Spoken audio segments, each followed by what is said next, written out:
I congratulate the organisers for putting this on the agenda. Greg, well done. It's a very important issue, very topical. For those of you who don't know me, my name is Mike Ritchie. I'm the Managing Director of MRA Consulting Group. We've got an excellent panel here today. I'm going to do the introductions of them all at the outset. Then we're going to let them speak for a couple of minutes each to kind of give the context from their organisation's point of view. And then we're going to open up the floor for questions. And if you don't ask questions, then I've got a list of very long and hopefully provocative questions for the panel. So without further ado,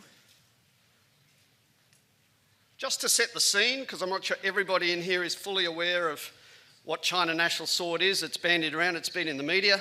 I wanted to kill a couple of sacred cows in my introduction. The first is that we're not exporting waste. This idea that somehow Australia is imposing its waste on China is just a nonsense. The reason our product is going to China, it's baled plastic, baled fibre, paper and cardboard, is because China pays more than any other country for it. And the reason they do that is they have a large manufacturing sector that demands material streams. So the first sacred cow is that somehow Australia is acting immorally by exporting its recyclable material to China is a nonsense. And the economy of Australia and the economy of China have done very well as a result of this trade in commodities. What's changed is the value of that commodity has fallen because China wants to build its own internal domestic collection system. And that price probably hasn't seen the floor yet. No one really knows. But the important point is the first slide up there, which says the imports of solid waste that can be substituted by domestic resources will be phased out by the end of 2019. That's the key policy statement that's been now taken to the World Trade Organisation. So the process hasn't finished yet. Certainly we're still exporting a lot to the rest of Asia and certainly some products still going into China, but of a higher quality and with less contamination. China announced they were heading down this path with a program called National Sword a few years ago. That was preceded by Green Fence. So we're now in National Sword and they've now announced a new one called Blue Sky. Some people say, why has this all happened so quickly? Well, because the World Trade Organisation was only formally notified in November last year of this National Sword program, albeit it had been forewarned, but legally it was unenforceable until January this year.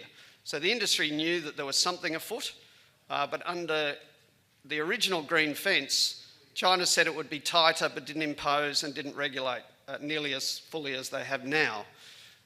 They're now talking 0.5%, and you'll hear from the operators that it's impossible to get a curbside MRF to 0.5%. So some key points. We're exporting about 600,000 tonnes of fibre and 40,000 tonnes of plastic to China that's affected by this. And for those of you in councils, you also have the perfect storm of glass and the collapse in the glass price, particularly in New South Wales and Victoria. The contamination that you as councils talk about is not the same as the contamination that China's talking about. The contamination in our yellow top bins is nappies and engine blocks and Besser bricks. The contamination that China's talking about is usually, and by and large, mixed streams of recyclables, film plastic in the bottles, paper in the bottles, plastic in the paper, etc. The MRFs do a very good job at recovering most of those engine blocks and nappies. And it is very inefficient to ask a MRF to capture that last 5% of contamination and to get it down to 0.5%. Can you imagine people standing around with Stanley knives cutting plastic wrapping tape off cardboard boxes or lifting the lids off plastic bottles in order to get to 0.5%? We export that amount of contamination because that's the most efficient way to recover that last 5% in a pulp mill or in a plastic reprocessor. So the debate really needs to be, are we going to reprocess and do that secondary reprocessing here in Australia to get the commodity good enough that we can then export a commodity to the international market? The effect of China limiting inputs has been a fall in commodity prices. This is in New South Wales, and New South Wales is more affected, for example, than Western Australia, who export mainly to Indonesia. So there's very different arrangements across Australia. But if you look at the price of fibre and plastic, the fall is about $70 to $110 a tonne. If you add the cost of glass, probably about another $40 on top of that, which is a non-China issue. What does that mean for those of you in councils running MRFs or contracting to MRFs? The MRFs have seen something between a $70 and $150, depending on whether you include glass, fall in backgate commodity value, and they need to make that money from somewhere. Where are they going to get it? They're going to come and ask councils for a contribution. And what are we talking about here? We're talking about 40, just to offset China, about $40 a year, or 80 cents a house per year. That just compensates for the commodity price fall. It doesn't do anything about onshoring the secondary reprocessing.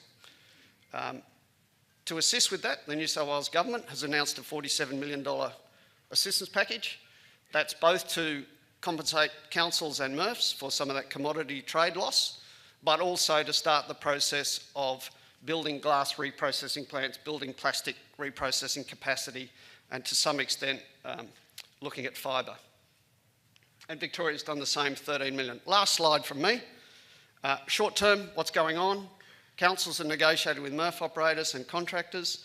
Short-term gate fee negotiations, trying to at least manage that $70 to $110 of the China effect, plus the $40 of glass. And those renegotiations will be ongoing. Some councils are talking about trading that off against container deposits. That's a good idea. I just wouldn't lock it in, because China could turn around any day. Korea, Vietnam, India could start buying this material more strongly than they are. So that's a short-term commodity effect. CDS, as it tends to be a longer-term contract arrangement, so just be aware of that.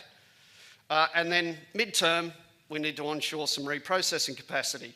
ACOR have put forward a $150 million paper, which, quick declaration, we helped them write, which has a $90 million infrastructure rebuild capacity for MRFs, glass, plastic and fibre. And that's online if anyone wants to take the time to read it.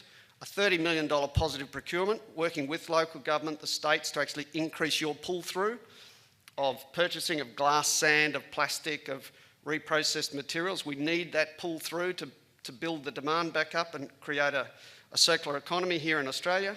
30 million on contamination education for your residents. We need the residents to keep supporting curbside recycling.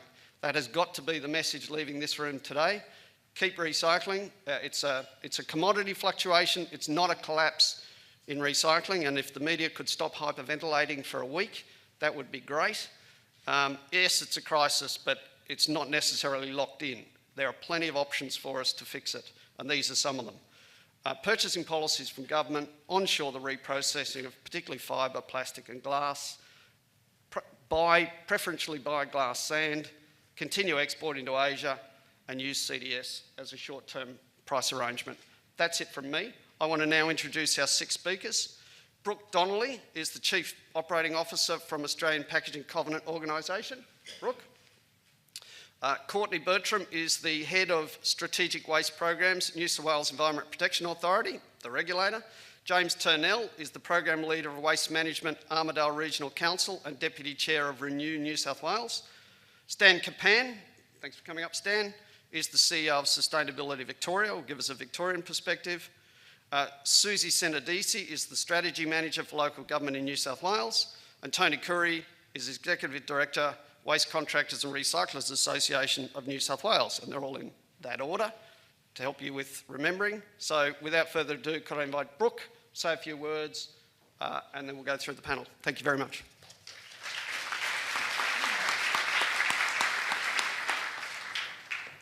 Hello. Oh, it works. Do you want to come and stand up here, Brooke? Because that way everyone can see you. Okay, so I'm the CEO for the Australian Packaging Covenant Organisation. To keep it simple, you can go with APCO. People do get a little bit, what is covenant? The covenant is actually a commitment that is made by all of the organisations that work with APCO. So the purpose of APCO is to reduce the harmful environmental impact of packaging in Australian communities.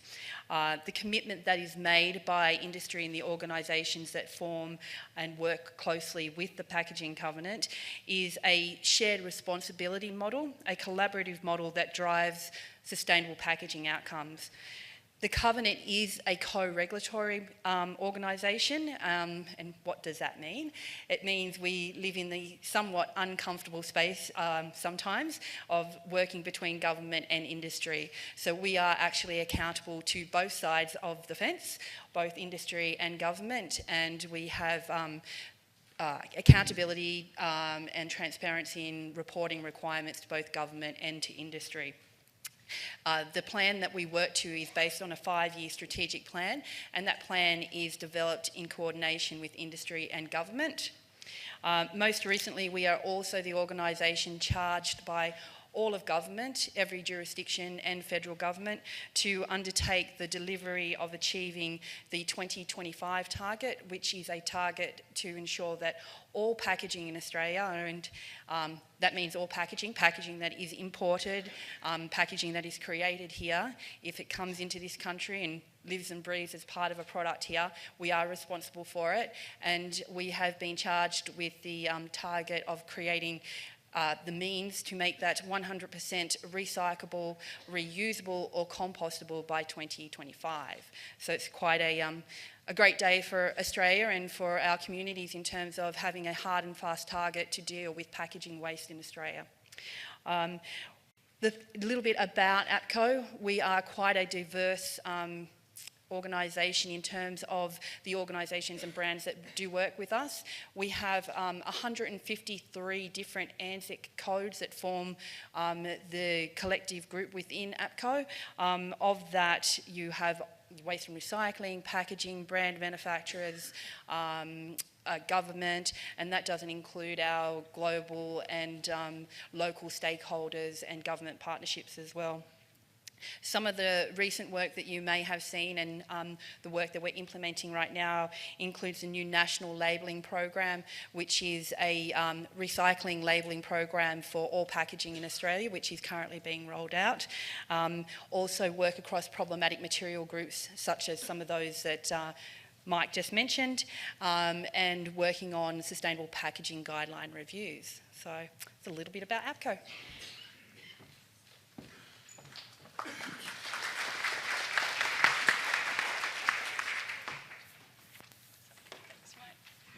Hi everyone, I'm Courtney Bertram. I lead the team that's newly been established in the New South Wales EPA responding to National Sword, but working with a range of colleagues across the EPA on the response. As Mike said, EPA is the regulator in New South Wales. We also, in the waste space, lead the policy development and the implementation of programs, the grant programs under Waste Less, Recycle More. I might just jump straight into it and how we sort of view the National Sword impacts. I think there's no question that this is a really challenging time for all of us. It was only in January, if we reflect, a lot's happened, but it was 4 months ago that China began enforcing its National Sword policy, impacting what the federal government now estimate to be 1.25 million tonnes of recyclable material previously exported from Australia. On the 19th of April, I don't know if you've heard, but China announced it would be extending the ban to more waste types. From the end of this year, additional types of waste will also be banned from import, including post-industrial plastics and additional types of waste metal. A few days ago, China surprised the US by halting all scrap imports for a month. The US, EU and Australia and other countries that previously exported around 30 million tonnes of recyclable material each year are all looking for alternative markets for this material, which has caused sharp declines in commodity prices, particularly for mixed paper and plastics. The reduced revenues that MRFs are able to obtain for recycled materials is directly impacting the financial viability of some operators. This is additional financial strain for MRFs who are already having difficulty finding end markets for recycled glass, and it presents a problem for all of us. It's a problem for MRFs who are having difficulty covering their cost base to enable operations to continue. It's a problem for councils because MRFs, if they cease operating, will directly impact on curbside recycling collection services. It's a problem for the community who have a strong recycling mindset and an expectation that recycling will occur.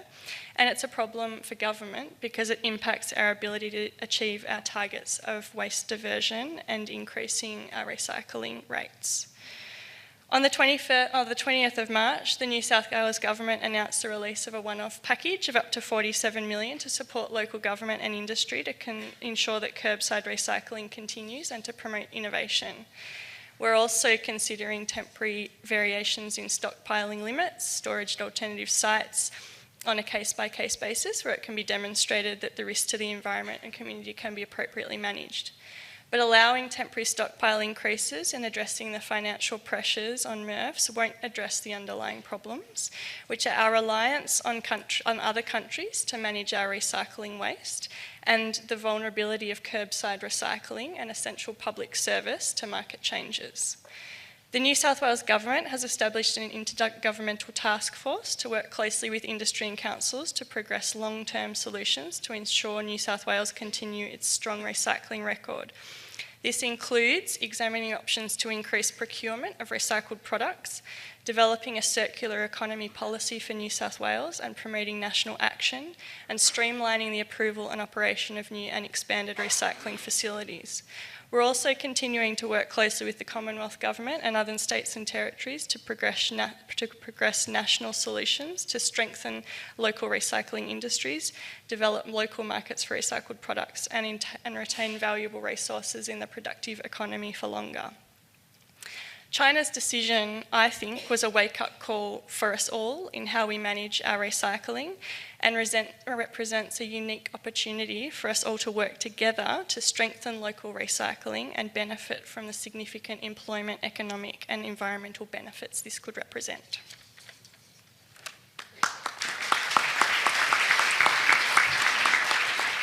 Thank you, Courtney. And can I say the New South Wales Government was very, very quick to act on this, and they should be congratulated for it. And they are pouring out $47 million out of Waste Less, Recycle More money. Really responded very quickly, as did the Victorian Government. James Turnell is from Armidale Council. So welcome everybody, and thanks for the opportunity to just have a bit of a chat about all of this. I work in a regional council, landfills, MRFs, composting, everything from bins to recycling. And it's interesting, when I first started in 2009, the council, the community was probably more concerned about whether their recycling was picked up or not. There was never a question really asked about, you know, what happened to it, the fate of it. The community, and these expectations are increasing, and I think increasing exponentially, is that more and more materials should be recyclable. And they trust in the industry, they trust in all of us to make sure that their objectives or their goals and their desires are being met. And it's becoming more prevalent too that there's confusion about how they deal with especially things like mixed or complex packaging. And I'll use the coffee pod example as a classic, especially in a council that runs a FOGO system. And when it started, there was no such thing as a coffee pod. Wishful thinking. I think that a lot of what goes in the yellow bin, or in Armidale we use crates, but in the yellow bin is that, look, we don't know if it's recyclable, it could be, it's a new product, we'll put it in and someone else will make the decision for us. I suppose at the end of the day, you know, the community has that great expectation on us, and whether that comes down to legislations, regulations or incentives for manufacturers to develop new material types, packaging types, we talked about compostable products as a replacement and percentage inputs of recycling material, I think that's all very relevant. But increased in public participation and getting the community on board, and I'll put my hand up. We run City to Soil, the composting organics program in Armidale, and you know, we've still got 20% organics in our red bin. Food and garden organics, 20%. And you know, I certainly pride myself on developing the system and the community engagement that went into that program, and it's quite prevalent. And how do we get engagement, and is this going to be, you know, a component that we need to really focus on, and that's the educational side. And as mentioned, the development of strong domestic markets for our recyclable materials, Again, I think we agree that reliance on international markets is being seen as risky, but I also think that the community now is very heightened awareness around this, and the genie's out of the bottle. It's going to stay like this now. We're going to be in a world of making sure that we're doing the best with the resources we've got, and really local government is at that coalface. And it's very interesting in my role at council, but as the executive officer for our regional waste group, Northern Inland Regional Waste, and through the Renew group.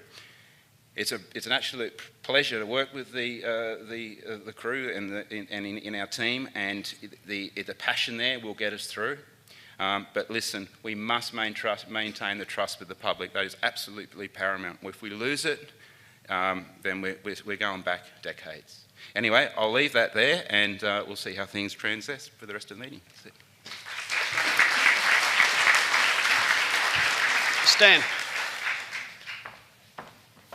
Thanks, Mike, and good morning. I just wanted to provide a brief Victorian perspective, but it won't be any different to what you've heard already. I just wanted to touch on kind of 4 or 5 themes. The first is that Victoria has been particularly hard hit and was the first hit, and that's not a surprise. We've had one of the oldest curbside collection systems for recycling. Most Victorians don't remember a time when we didn't have curbside collections of commingled recycling.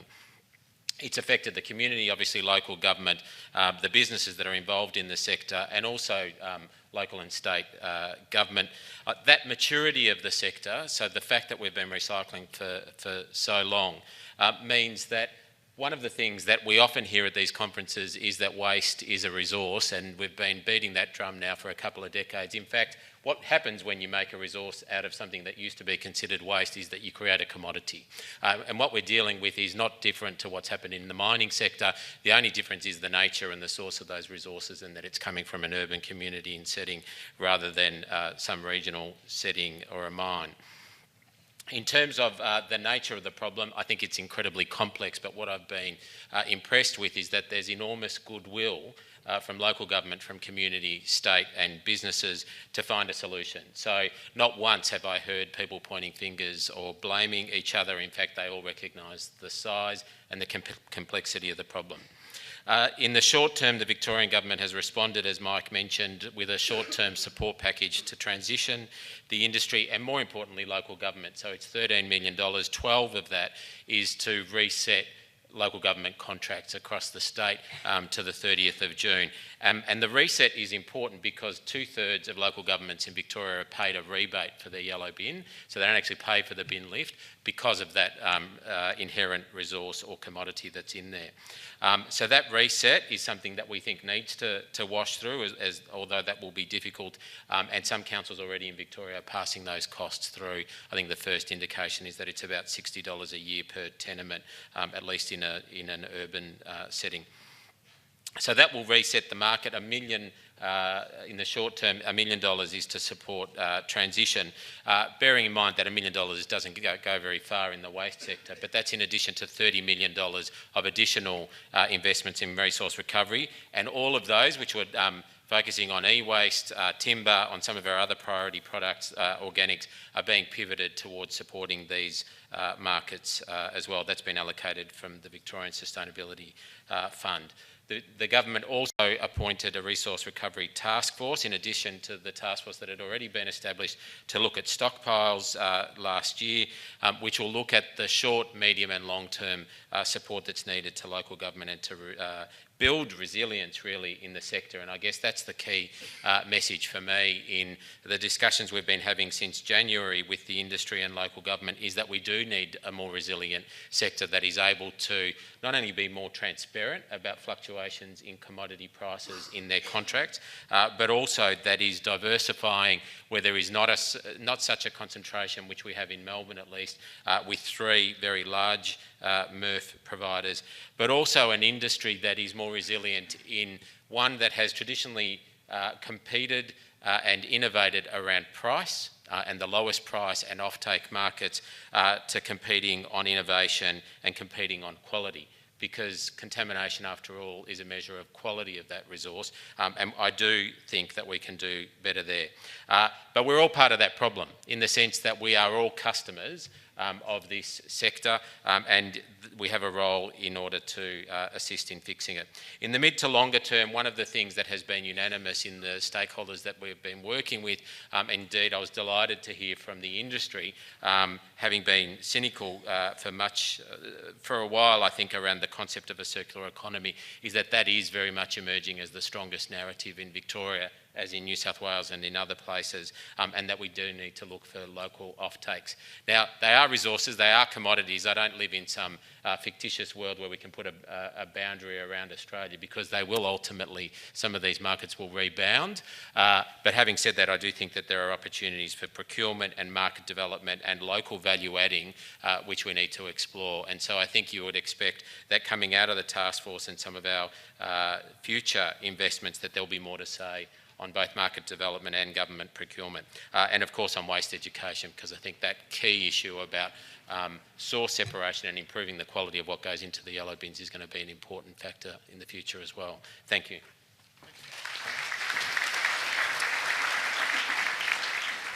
Thanks, Dan. Wholly endorse that. Susie.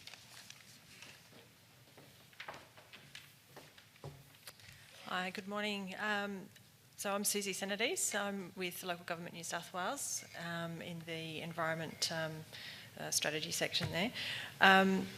From a local government perspective, the Chinese sword and their stricter application of the rules about contamination in material has very real implications for council curbside collections and recycling in New South Wales, as we would all be quite clear about now. So as a peak body for all New South Wales councils, we've been working to support councils in their response to the current situation.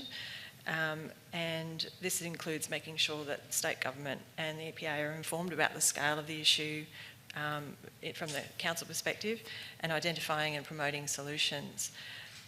A number of councils and groups of councils are actively investigating alternative arrangements to shore up and maintain recycling services, but also doing what they can to ensure that the quality of what's in the bin is improving. But councils can't do it alone, and what I'm, have been hearing today and have been hearing for the last few months in discussions with industry and departments and stakeholders is that we all are in this together, and everyone kind of gets that. So that's very heartening. It's also clear that Australia can't heavily rely on exporting our material overseas. We need to have sustainable onshore solutions as well to manage our own waste. And so we need to find the markets, we need to have the processing capacity, and we believe that, with federal, state, local governments working together to support these markets, it actually presents an opportunity. And sort of harping back to what Costa was talking about this morning, is that there is this opportunity, and whilst yes, we've said it's a crisis, it is a call to action. It is an opportunity to develop regional job opportunities in the resource recovery industry where we can, as well as in our major centres. Developing markets is critical. So again, as Mike said, and we've been saying for a while, we've got to create that pull through for all the materials, and reducing the contamination levels in the bins. So developing that circular economy is paramount. There's also, we've welcomed the New South Wales Government's $47 million package, and the swiftness with which they moved that. But there is much more investment that needs to be made, and there's a lot of the funding that's collected through the Waste Levy in New South Wales that we believe needs to be fully reinvested to support waste minimisation, and that's over and beyond already the substantial waste less recycle more investment. So I guess we're calling on the government to look at improving its investment in that area, because, again, to build and provide the reprocessing capacity and drive that circular economy, we do need significant investment. Thank you, Susie. Last but by no means least, Tony Curry. Thank you, Mike. So I work for the Waste Contractors and Recyclers Association of New South Wales. We're the oldest registered industrial body representing waste employers anywhere in the world, and we turned 70 on last Monday. We'll be having a function to celebrate that on the 14th of June. We've got 185 members across New South Wales at the ACT who collect not only curbside recycling, but also commercial recycling. And I noticed that throughout the discussion today, there's not a lot of discussion on commercial recycling, which is just as important as curbside recycling in us achieving our objectives. So the community expects and pays for commingled recycling collections. Householders pay for those recycling collections. It's a positive initiative. The environmental benefits of recycling alleviate the need to rely on landfill. That if we do recycling well, we give ourselves plenty of time to consider alternative technologies, and we don't need to consider those alternative technologies with undue haste. Of all the services a council provides, curbside recycling is one of the most popular. It's where the householder gets to do something really positive about the environment. It's a really important service for householders. From the service that our members supply, one side lift truck is collecting 14,000 240-litre bins within a fortnight. High productivity, done in a very safe manner, lots of economic benefits, and there are tremendous employment opportunities associated with curbside recycling. Recycling will need some tweaking and a few adjustments, and we've heard those from the previous speakers, including Mike, but curbside recycling is here to stay. Governments need to support curbside recycling with more funding, especially from the waste levy. The $47 million is not new money that's been announced in New South Wales. It's basically money out of the existing Waste Less, Recycle More funding.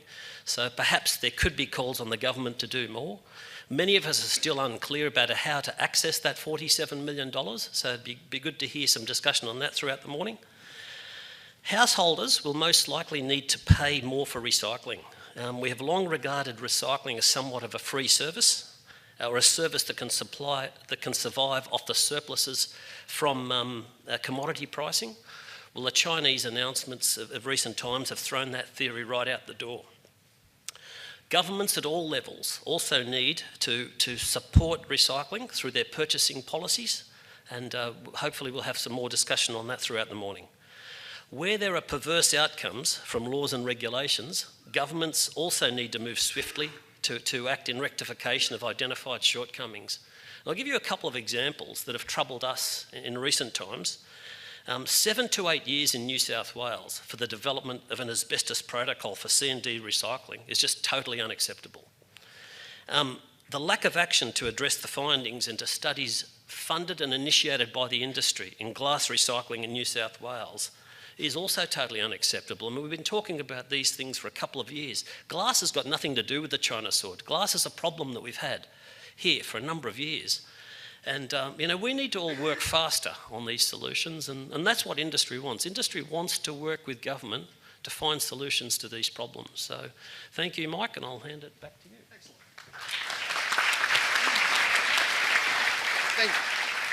Thank you, Tony, and can I thank the panellists for being brief? So that opens up the floor to those of you in the audience that have got burning questions. We have, on my count, just 35 minutes. So that's a good period of time. We should be able to get all of the issues out in that time. I'm going to ask the panellists to self-select, so 1 or 2 answers to each question, so we get through lots of questions rather than big monologues from the floor, from the panel. And in terms of questions, why don't we start at the kind of strategic level? So who has a question in the room at the kind of higher level, and then we'll drill down by detail, hopefully. So I see a few hands. Rob was first. Rob Nichols up the back from A&L. I guess to the panel, there was an interesting data session yesterday where a gentleman from Victoria showed a slide that specifically and not quite neatly showed how we have linked community services to commoditise what are generally commoditised outputs and the implications for that, commodities at low margin. I think all these things are contracted, and people who are tendering and trying to win contracts, some are trying to see value recognised in the tender process for the market development of commodities. I'm just wondering if strategically there is likely to be a change in the understanding of the cost and the implications for market development, right, whether it's organics or plastics, whether structurally there needs to be a change in the consideration of the cost and the development of those, because they are long-term market development costs and they are expensive. Come on, want to have a crack at that?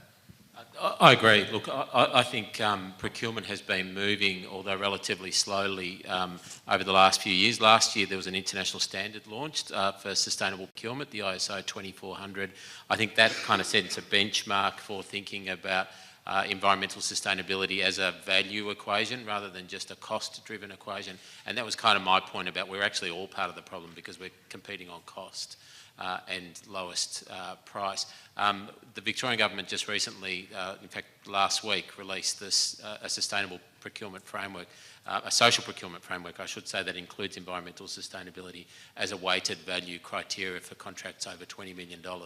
And I think the tools and the templates, etc., that are going to be developed under that framework are very much in high demand by local government.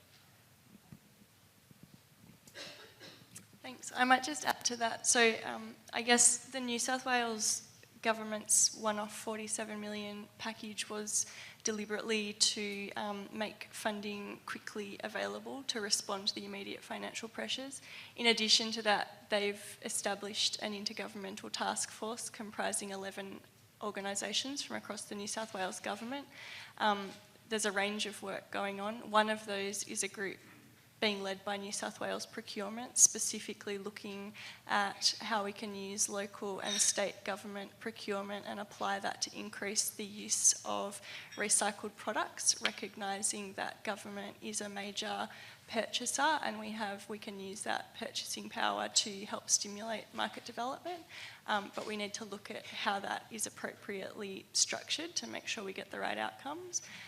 Another piece of work is being led by the Department of Industry and they're doing rigorous economic modelling to look at what are the longer term options for market development. So that might be, as I think Stan talked about, we need to have a strategic look at, we know that we want to strengthen local recycling. We know that there might be opportunities for more value-adding processing and remanufacturing locally, but where are the best opportunities for us to invest and develop, and what is more appropriately sent offshore, and looking at the economics behind that, and where's the most appropriate points of government intervention to stimulate industry investment in that area, because ultimately it's industry that needs to get these markets off the ground. Anyone else want to burningly? Oh, just to talk about market development, it can be a bit of a chicken and egg kind of situation with, for example, having the reprocessing capacity or the raw material available to provide as an input at the right, in the right quantities, at the right place, at the right price. But so there is a lot of, I guess at some point someone's got to take the first leap. Certainly, as Courtney said, procurement policies by state government are important, so are procurement policies by local government. We've got, across Australia, local government has, I think it's a $20 billion purchasing capacity. In New South Wales alone, that's $10 billion a year. And that could be put to really good use. I'm not saying everything could be, purchased as recycled, but certainly a high proportion of that could be. And there is Sustainable Choice, which was originated as an Office of Environment and Heritage and Local Government New South Wales partnership. It's been around for 10 plus years, promoting sustainable procurement, both environmentally and socially, for that period of time, and is now with Local Government Procurement, the organisation, and encourage councils to, make use of that service to help get through some of those hurdles.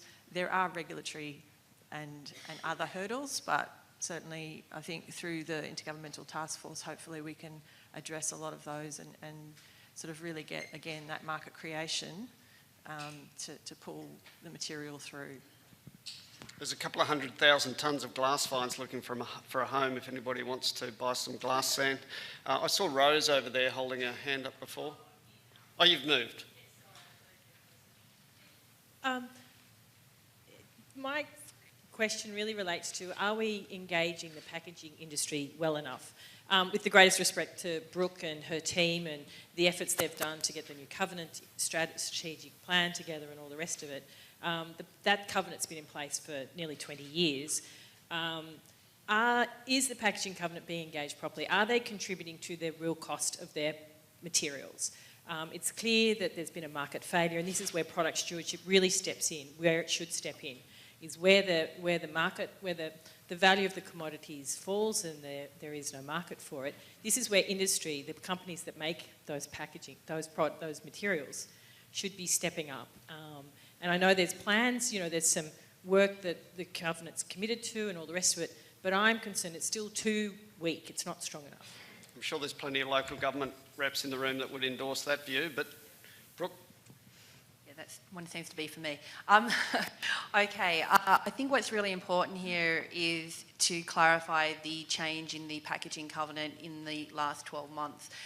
Rose is right, the packaging covenant's been around since 1999. It lives and breathes every 5 years in a 5-year plan. The first 15 years were all about litter abatement and recycling infrastructure and a focus there.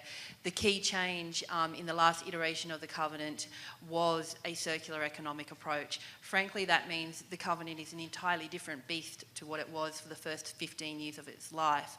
The last 12 months, we have turned the organisation upside down, and both Courtney and Stan, who sit on our government officials group, can testify that dealing with the packaging covenant now is a very different organisation to what it was 12 months ago, and that's because we've had to change the operational capacity of the organisation, the way that it does engage with both the packaging industry, the recycling and waste industry, other product stewardship organisations, brands and manufacturers. We are fundamentally aware that there needed to be a shift in the way the packaging covenant did business, and that is what has happened in the last 12 months. That is why the packaging covenant, which you can criticise it for some work it has done, you could criticise it for work that it could have done and the way things that have been, could have been done differently. However, the outcome of that is over the years, over that 15-year period, there was some very good work done. Now it's an entirely different ballgame and it's a different approach. And I would reiterate that if you want to know about the packaging covenant, please put aside what you perceive the packaging covenant and the work that it has done in the last 15 years as to where it is now. And a testament to the fact is this organisation stood up in front of every environment minister in Australia a week and a half ago and said, you know what, we're going to lead. We're going to lead the way, and industry is going to lead the way on packaging in Australia, and we're going to do it by 2025. Nobody else in this room, no other association has done that. So is the packaging covenant stepping up? Is industry stepping up? Yes, they are. They are very strongly stepping up. They're stepping up with government, and we will get the target and we will drive forward with this. And I suppose all I can say to doubters or detractors or those who think that it needs to be something else is watch this space. It will be in the delivery. For those of you who don't know what that 2025 commitment was, the government and the Packaging Covenant organisation committed to, by 2025, all packaging in Australia will be recyclable, compostable or reusable. That's correct. Question over here.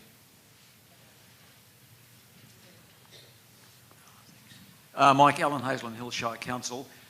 Based on the numbers you put up before, it looks like there's about 100,000 tonnes a month of plastics and fibre material that are probably now, maybe with the exception of the fibre material, the plastics going to landfill. It just occurred to me that there's a fairly high calorific value in all plastics, all polymers. So why can't we give some thought to creating waste-to-energy using that as a resource? Okay. Not going to landfill, being exported at lower price to India, Vietnam, Korea. As far as I know from, and if any industry player wants to tell me offline rather than declaring it here, as far as I know, there's no significant stockpiling of fibre or plastic yet. It is all still being exported. There is definitely stockpiling of glass, but as I said a few times and Tony reiterated, that's a separate issue, nothing to do with China. So as far as I know, we're still selling it. As far as burning it is concerned, my own view is incineration has its own hurdles and thermal treatment of waste has its own hurdles. Adding, hey, we're going to burn your recycling just complicates that orders of magnitude in my view. And I've written a couple of pieces begging the industry to not run that argument because I think it absolutely muddies the water. We can sustain an efficient, effective curbside recycling system. We're on the best curbside systems in the world.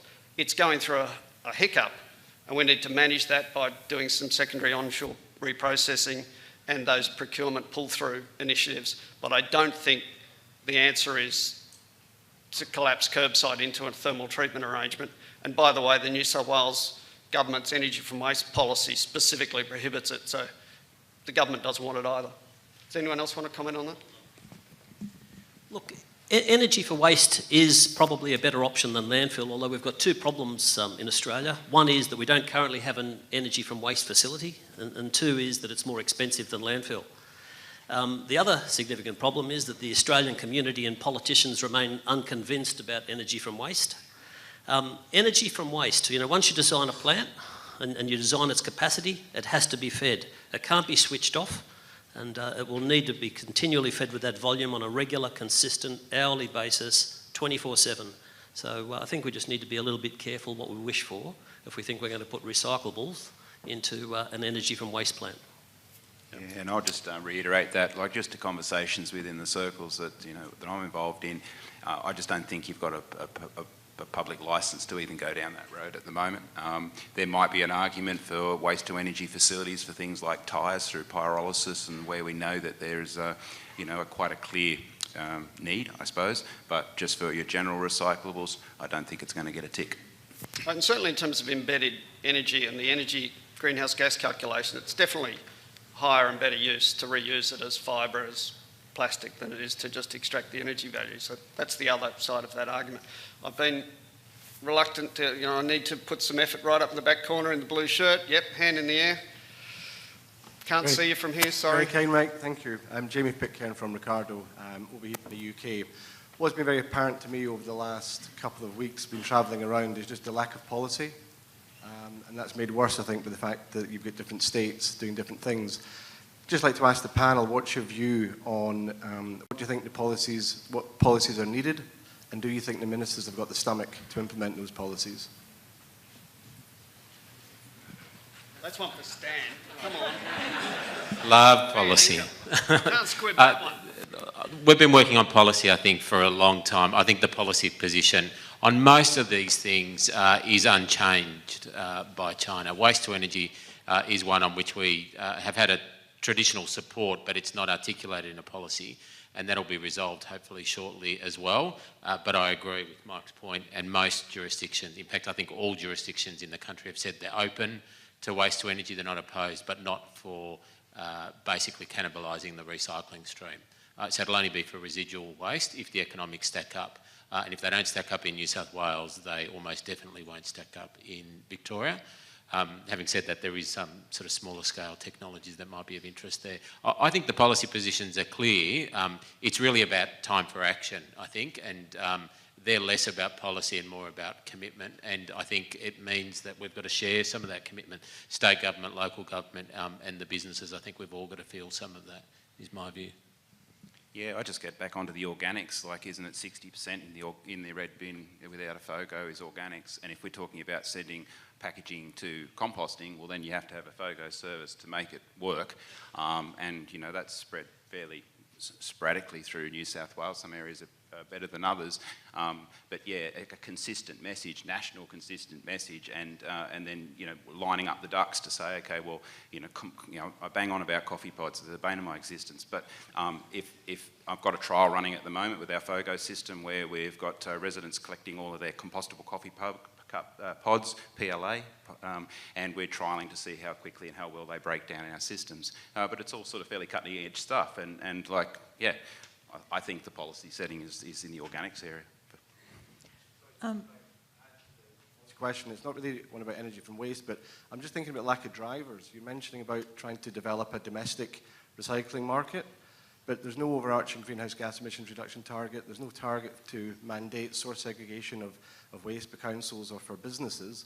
And certainly one of the lessons in the UK is unless you've got that tonnage from commercial, industrial and from domestic collections, it's very difficult to put in a domestic recycling market. You're singing my hymn there. I think everyone on the panel would agree that this is a crisis, but it's a crisis we can't let go to waste. And we have to manage this crisis and actually get some of that reform out of this process. And that requires us all to kind of speak with at least some commonality around some of these issues. And I think the ACOR plan, for example, has a whole series of actions around positive procurement and minimum standards, requirements for some of that policy setting. But certainly there has been a national push to increase levies. That's one driver, but there is no national consistent energy from waste, C&D, C&I, organics. None of that exists in Australia. And I appreciate every time a European comes here, they go, why don't you have the European directives? Well, we don't. We live in a federation, unfortunately.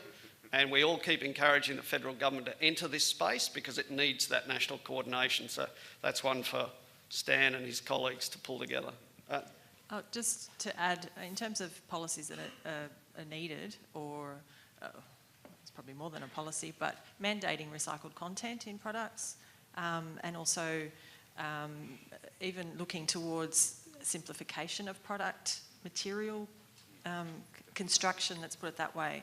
It's all well and good to say everything's going to be recyclable or reusable, but you know, if it takes 5 steps to recycle something and it's made from 5 different materials, that's not going to help us. We need to think ahead and think about what we're generating, so that we're sticking up that higher end of the waste hierarchy rather than trying to solve it at the end. That's not going to work. All right, thank you. Check shirt up the back, thank you.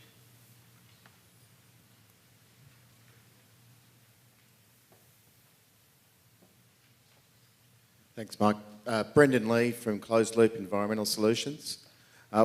We're at the front of the crowd cheering on the New South Wales announcement of the $47 million package. And we're quick to approach the Minister's office and your department, Courtney, to work with some technologies that really break into that chicken and egg cycle for reprocessing mixed plastics and coffee cups. As yet, we've been told that there isn't any timeline or application process for that money, so I was just wondering how that's progressing and when we might be able to see access to that announcement. Thank you very much for your question. I think I have actually already met with one of your team about a month ago. It was a great conversation. It's really exciting, the stuff that you guys are doing with coffee cups. With regard to the 47 million funding, 9.5 million of that is available for sort of, so most of that money was for councils. 9.5 of that is contestable funding. My understanding, I can't give any guarantees obviously, but my understanding is that it should be available within the next couple of weeks. We're just pending finalisation of the funding guidelines to make sure that we get that the money is directed where it gets the best value to solve the problem. So I think watch this space, but I can assure you we're working as quickly as possible to get it out. Courtney, has the other 38 flown to councils now? Yeah. So everyone in the room, all the council people, you've got that money? Well, the Recycling Relief Fund money is available and people can put in applications, and I believe we've received some and they're being processed. It's under the Better Recycling Program. Some of the money is, and the money under the Better Recycling Program, councils are already allocated, and they now have the flexibility to choose to offset increased costs if they wish. Got that? Now, down the front.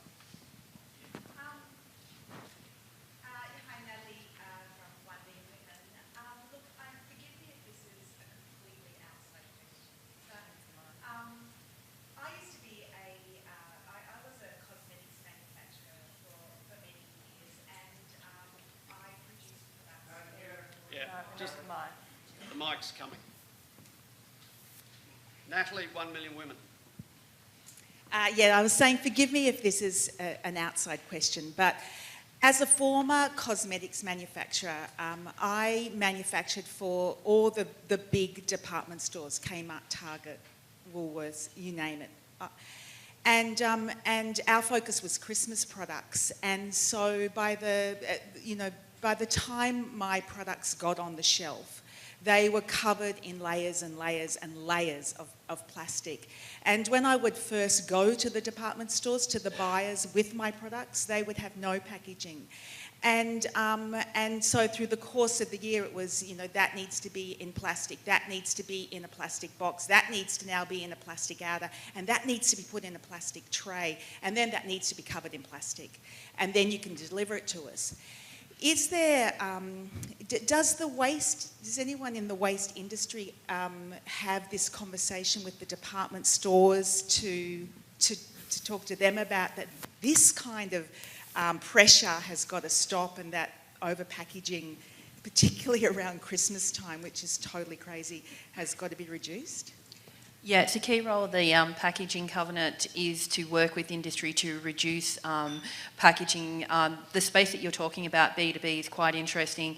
The initial focus of the packaging covenant was on the consumer space.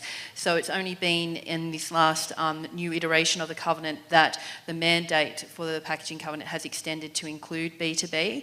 So we actually see that as a key area where there is some lower hanging fruit that can be addressed. But all the major retailers work with the packaging covenant, and one of our constant and very common conversations is around how to reduce packaging in that B2B space in between organisations. It's also brands like the Iconic are also working with the covenant now to look at how we address B2B packaging in the online distribution space. So as you would be aware, with Amazon coming to Australia and organisations of that type, there will become more and more of this packaging going from distribution centres to businesses to consumers, and who and what has a responsibility for that packaging throughout the life and the journey of that product. Is something that we've had to do work to actually unpack. Initially, there was very much the perception that there's one owner who has a responsibility for packaging through its life cycle, and that is, who creates it.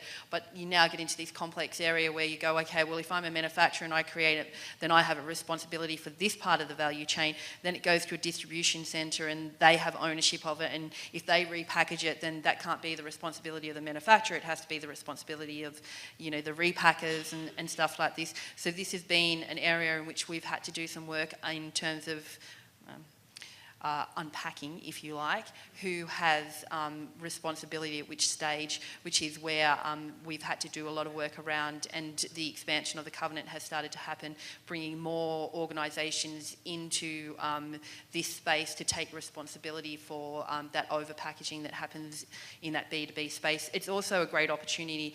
A couple of people have mentioned recycled content. Recycled content in packaging can be sometimes difficult because of constraints around things like pharmaceutical, food, hazardous goods, that kind of stuff. After all, the thing that largely gets forgotten is that packaging does have a functionality. However, the B2B space is a great example of where secondary packaging, so if you can picture 20 cereal boxes inside a bigger box, there's no reason that bigger box, that secondary packaging, can't be made from recycled content, and that's where we see lots of opportunities to leverage off that work. Can I just respond to that as well? Natalie, I think you're spot on. I think we are not talking about upstream design. I think Susie touched on it, and between our respective silos at the moment, I don't think enough is being done at that front end. Design, manufacturing and supply. I don't think it's a complex issue in terms of who's responsible. If these were unsafe product, we'd know who was responsible. I think we're talking about another externality, which is an impact on the environment, and we'll bear the costs of that externality. Yeah. John, local government perspective. Just a couple of comments if I could. The first one, just pardon my ignorance, Brooke might be able to answer this one. The Minister's announcement about the packaging being recyclable by 2025. Did that qualify it would be recyclable in Australia? No, it qualified that it would be recyclable. All right, there's the first problem.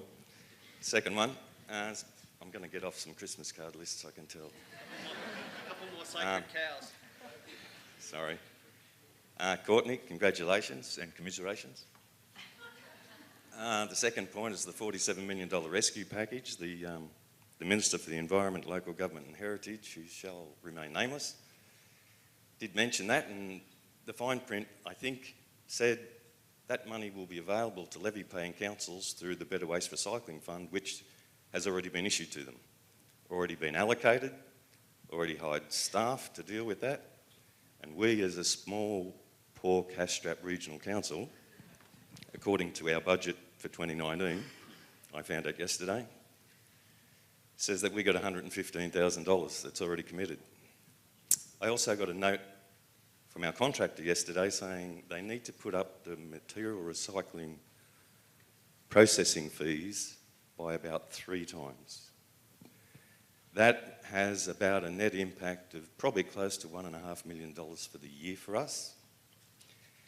The problem we've got now is we've been promised some short-term funding rescue dollars, which is not available. Sorry. Please correct me if I'm wrong. Let's give Courtney a first crack at that. Are you going to help or hinder me? I was just going to add. You can back her up in a minute. I'll back you up. Thanks for your question. My pleasure. So yes, the waste list. So the Better Waste and Recycling Fund money that's already allocated.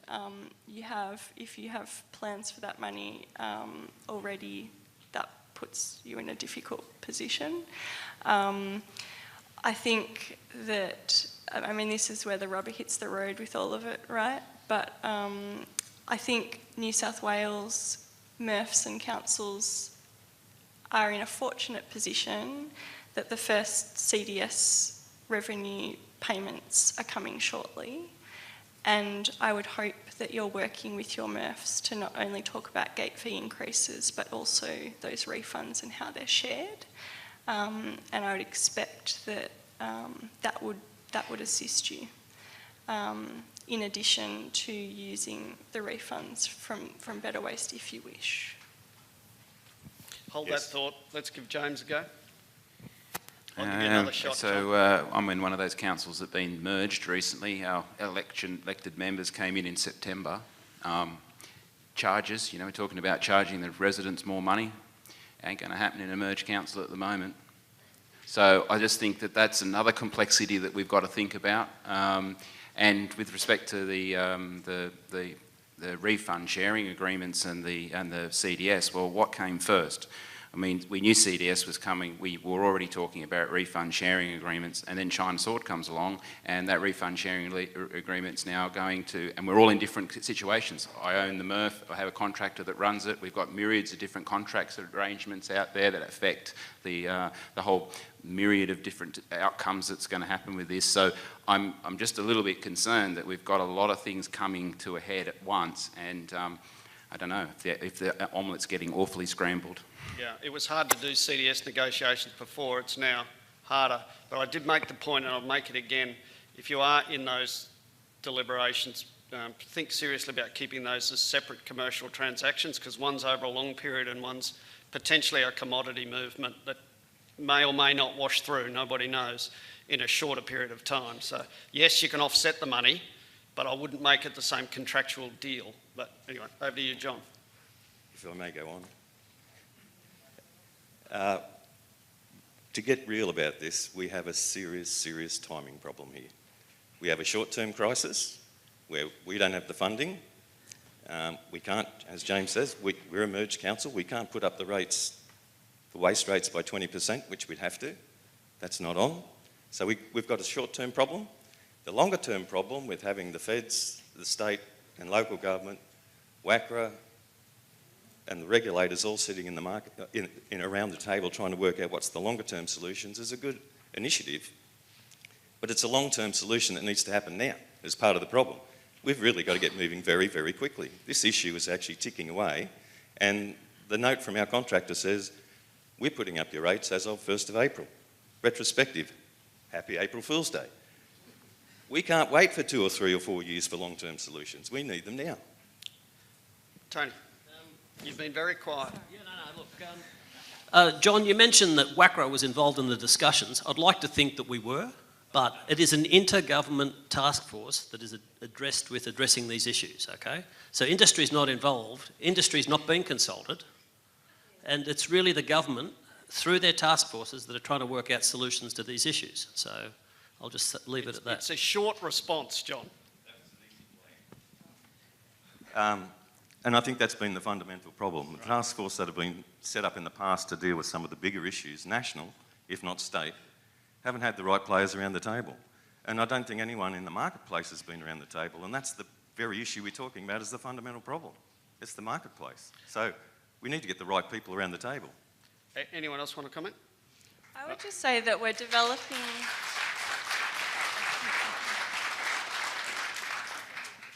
So industry and local government reference groups are being established to support the work of the task force. I'm sure everyone can appreciate this has all hit us out of nowhere and things are moving incredibly fast for a state government. To have a task force working groups, a funding package within 4 months and be sitting here talking about it is, in my experience working in government, unprecedented.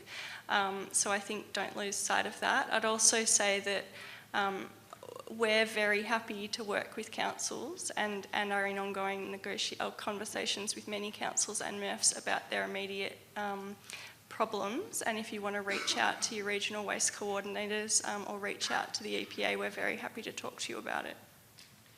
And up the back.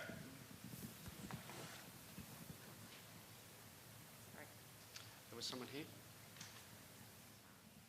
I'm Anne Prince from APC. So the thing I'm hearing in the room is that we know there's 100 million potentially available through the CDS. Don't get captured by the money because we have to prove the material's been recycled. Last week at a CDS conference in Wagga, the Wagga MRF identified that they cannot sell their PET. We will hear as the year goes on that MRFs aren't going to be able to dispose or recycle of their materials. If the material can't be proven to be delivered to a recycling facility anywhere, no one gets any share of the money. So there is this potential bucket of 100 million, but in reality, it's not going to be there because the MRFs will find they can't recycle the material. The councils and the revenue sharing arrangements all need to be in place, but just don't think that there's money there because in reality, I don't believe it's going to be all there. That's a very good point. Down the front.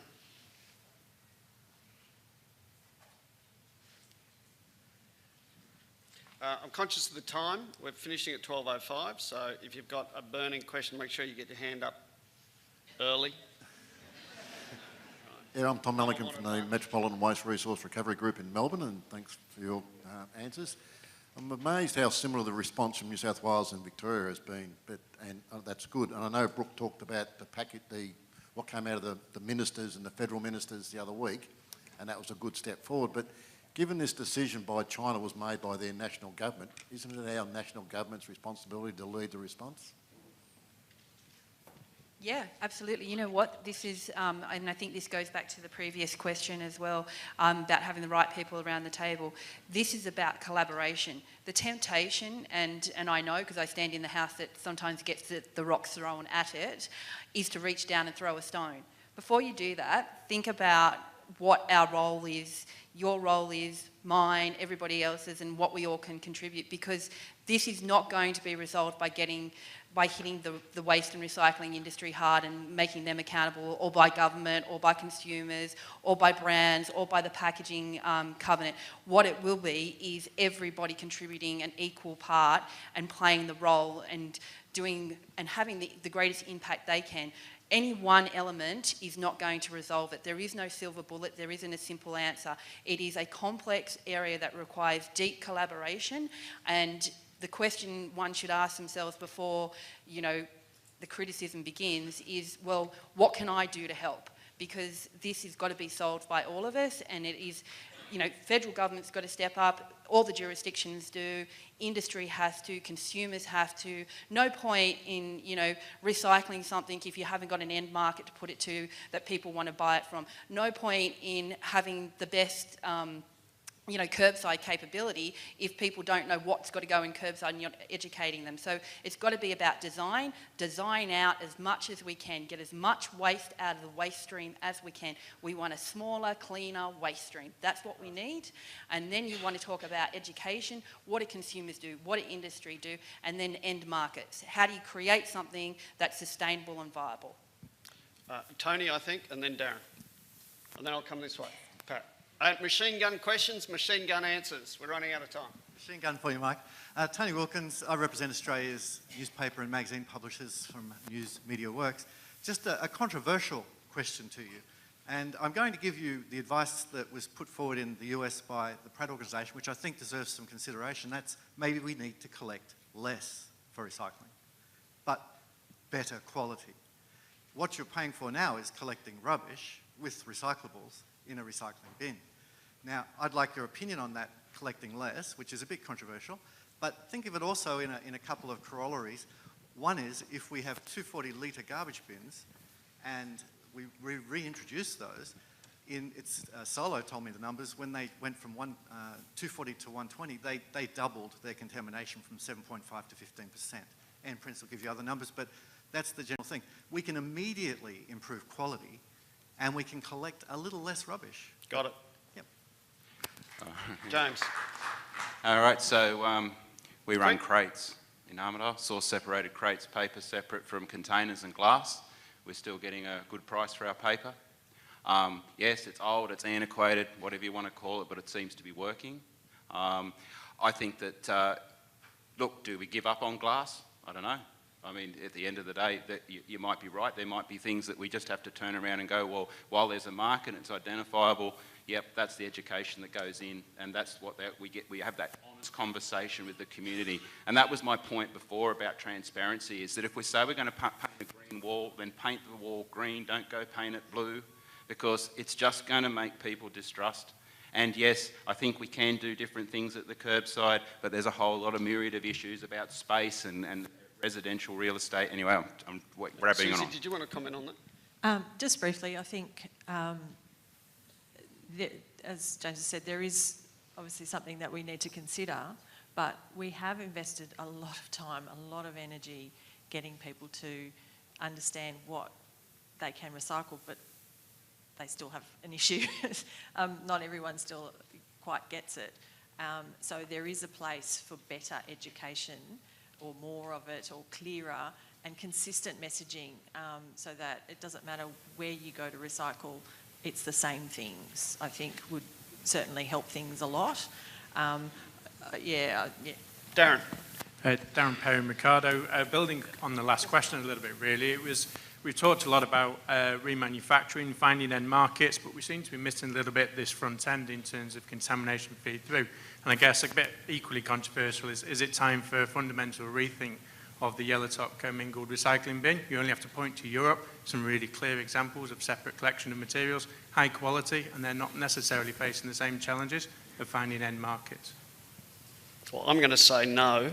The time is to reinforce what we're doing well, which is yellow top bins, making sure we do it better, and take this opportunity to inform the community about getting contamination rates down, and get some secondary onshore reprocessing for the major streams that are causing commercial issues. So that's a personal view, but to Pat. And then I'm afraid we're going to have to call it to an end.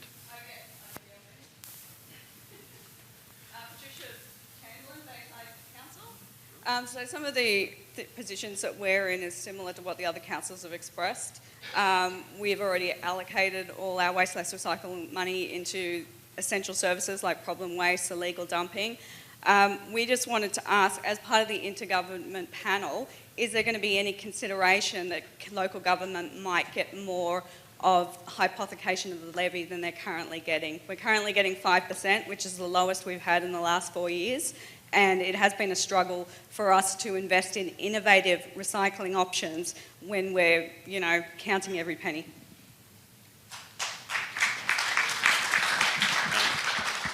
Courtney, that view would have a great deal of empathy in the room. Do you want to comment? The short answer is no. Excellent machine gun answer. Anybody else want to comment?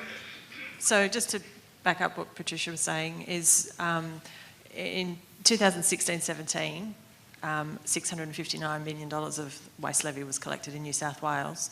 18% of that, I think about $300 million came from local government, so residents paid the waste levy. 18% of that came back to local government. So, I mean, 5%, it obviously varies between councils, but certainly that's what we've been asking, is for a greater proportion of the waste levy to actually come back for the purpose that it was collected, for waste minimisation and management of waste. Certainly, our position has always been at Local Government New South Wales, hypothecation back to local government, but generally we want to see it invested back in the waste and for dealing with waste industry. And are you doing anything with local governments directly to build that advocacy around that point of view, given this crisis? Yes, it's certainly been, as I said, it's been a position of ours in our communication to our members through councils. We've been, telling them what we're doing and also, seeking their support. We have had, obviously, councils writing to us as well and communicating with our president and chief exec around that. And certainly we're looking to have a workshop in the next month or so to, talk about some of these issues, but certainly councils, additional pressure, additional voices would certainly help. Tony, do you want to comment? Look, in my opening comments, I spoke about commercial recycling, and I'm hearing here that there's lack of funding for local government and domestic recycling. Well, it's got a whole lot more funding than commercial recycling. There's very, very limited hypothecation of the levy back towards commercial recycling. And remember, the commercial sector collects over 50% of the levy. So we get very, very little back to support commercial recycling. All right.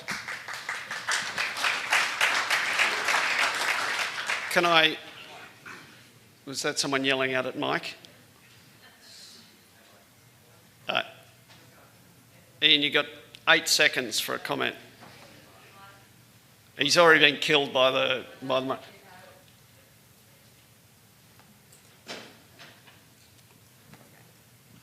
Ian Malouf from Dial Up Industries. Just a very simple comment that this can't be fixed at a state level, because it won't be fixed at a state level. It won't be fixed by states throwing money at the wrong end of it. You're trying to get into the business that us as commercial operators are in, trying to fix it or tell us how to do it. It's wrong. I've said this a decade ago and beyond, that all you need to do as a government, all governments need to do, is create the market, and we will do the rest. Industry will do the rest. Glass, someone said that they're going to, why don't we give up on glass? Glass is probably the easiest single thing to fix, but it needs to be at a federal level, and it would be just a very simple levy on anything that comes into the country as bottled. Should be levied very heavily, and if you want to send your beer and wine, etc., you send it in vats. As soon as you do that, you stop the overflow of glass, and then you've got an industry here that bottles it, so you create the industry. If you try and do that one step at a time in a logical fashion like that, you'll fix every problem we have. And I think to sit here and tell them you're going to come into our business and tell us what we're doing, it's wrong. You're all looking for small amounts of money. $100 million doesn't fix this problem, but in our industry, it's a small amount of money. To give you a little bit of a self-serving story, when there's a market out there, the industry will fix itself. We spent $300 million building a facility at Eastern Creek. On the very first day, after 6 years of trials and tribulations to get it approved, we opened and we took $63 through the gate. We now take $1 million a day, every single day. So what I'm telling you is, don't try and come in because you haven't got the balls to do what we've got to do, but the industry does. Right. Create the markets for us and we will do it. All right, thank you. I've got one question for everyone. Greg tried really hard and Connie tried really hard to put this on. The purpose was to inform everyone about the basics of China sort and to tell you what is going on at the strategic level, but also to hear feedback around what are the issues on the ground. Can I get a sense from the local government reps in the room, was this useful? So everyone in local government, put your hand in the air. Now those of you who thought it was useful, leave your hand up. Oh, that's not bad. It's about 80%. So can I congratulate Connie and Greg on putting this on? It was jammed in. And can I